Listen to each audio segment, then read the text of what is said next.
બનાસ નદીમાં રેતીનું ગેરકાયદેસર રીતે ખનન કરી મોટા પાયે રેતી ચોરી થતી હોવાની વ્યાપક ફરિયાદોના પગલે બનાસકાંઠા ભૂસ્તર શાસ્ત્રીએ લાલ આંખ કરી છે, જેમાં તાજેતરમાં જ ડીસા તાલુકાના રાણપુર ગામે ખનીજ ચોરી મામલે મેગા ઓપરેશન કર્યા બાદ તારીખ 10 સપ્ટેમ્બરે કાંકરેજ તાલુકાના અરણીવાડા ગામે બનાસ નદીમાં ગેરકાયદેસર રીતે રેતી વહન કરતા 100 થી વધુ ડમ્પર અને ટ્રેલરોને ઝડપી રાજ્યનું સૌથી મોટું ખનીજ ચોરીનું ઓપરેશન પાર પાડ્યું છે.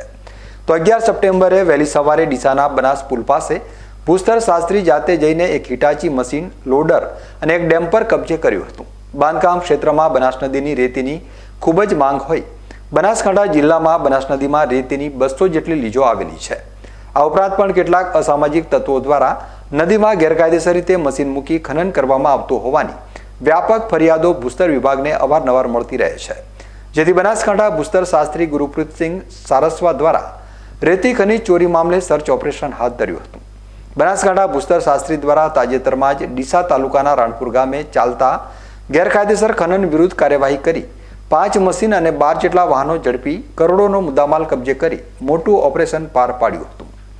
જ્યારે કાંકરેજ તાલુકાના અરણીવાડા ગામે બનાસ નદીમાં મોટા પાયે ગેરકાયદેસર રીતે ખનન થતું હોવાની ગ્રામજનોની ફરિયાદના આધારે ભૂસ્તર શાસ્ત્રી ગુરુપ્રીતસિંહ સારસ્વાએ તારીખ 10 સપ્ટેમ્બરના રોજ સાંજે 5 વાગે તાત્કાલિક તેઓની ટીમને મોકલી હતી, જે ટીમ પહોંચી તપાસ કરતા નદી વિસ્તારમાંથી 100 જેટલા ડમ્પર અને ટ્રેલરો મળી આવતા અટકાવી દીધા હતા અને ટીમે ભૂસ્તર શાસ્ત્રીને જાણ કરતા તેઓ પણ ઘટના સ્થળે દોડી આવી વધુ વાહનો હોય કાર્યવાહી માટે મહેસાણા અને પાટણ, અમદાવાદ જિલ્લાની ટીમો અને ફ્લાઇંગ સ્ક્વોડની મદદમાં લઈ અરણીવાડા ગામે પહોંચી ગયા હતા. તપાસ ટીમોએ તમામ વાહનોનું ચેકિંગ કરતા મોટાભાગના વાહનો રોયલ્ટી વગર જણાયા હતા, જેથી ભૂસ્તર વિભાગની ટીમોએ તપાસ સાંજે 6 વાગ્યાથી બીજા દિવસ સાંજ સુધી 100 જેટલા ડમ્પર અને ટ્રેલરોને સ્થળ ઉપર સીઝ કરવાની કાર્યવાહી કરી હતી.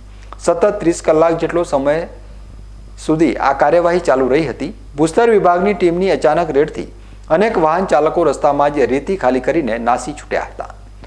ભૂસ્તર શાસ્ત્રી ગુરુપ્રીતસિંહે જણાવ્યું હતું કે અરણીવાડા ગ્રામજનોની ફરિયાદને લઈ સર્ચ ઓપરેશન હાથ ધર્યું હતું. પ્રાથમિક દ્રષ્ટિએ હાલ 100 જેટલા વાહનો સીઝ કર્યા છે અને આગળની કાર્યવાહી હાથ ધરી છે.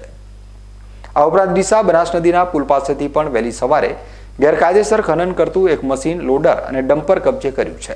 તેની સામે પણ કાર્યવાહી હાથ ધરી છે. જોકે બનાસકાંઠામાં ક્યાંય પણ ખનીજ ચોરી થતી હશે તેને અટકાવવાના તમામ પ્રયાસો અમારા દ્વારા કરવામાં આવશે. ખનીજ ચોરીને કોઈ પણ સંજોગોમાં સાંખી નહીં લેવાય.